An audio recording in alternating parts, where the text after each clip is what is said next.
Wish you all a happy Independence Day. Today let's draw a Rangoli using flowers and leaves. Let's talk about the flag while drawing the Rangoli. Shall we start drawing the Rangoli? Come on! Let's use marigold flower petals for saffron, Nandivardhanam flower petals for white and green leaves for green color.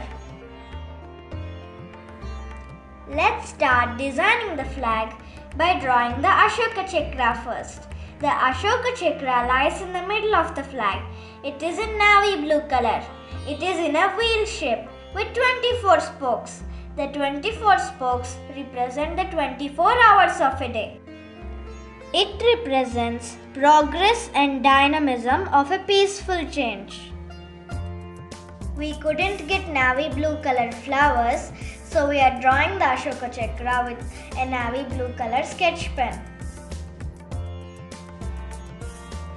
Our flag has three colors, with saffron color on the top, followed by white with the Ashoka Chakra in the middle and green on the bottom.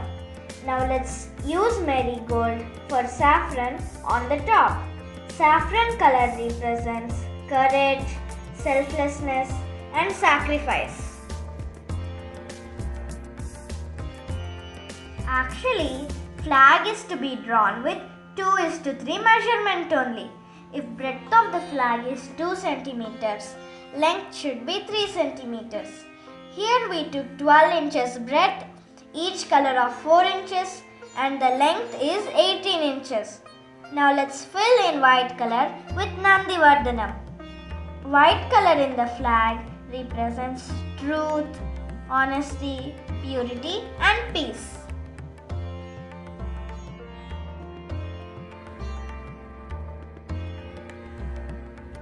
Let's fill green color of the flag with small leaves.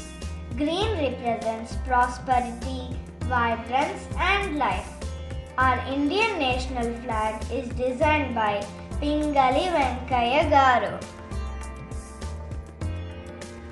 India got its independence on 15th August 1947. So we are celebrating 74th Independence Day in 2020. So many brave people fought for independence of India until their last breath. On 15th August, we celebrate Independence Day annually to remember those sacrifices our freedom fighters did for us. How is the flag? I liked it. Wish you a happy Independence Day once again. I hope you enjoyed this video. Thank you so much for watching. Jai Hind.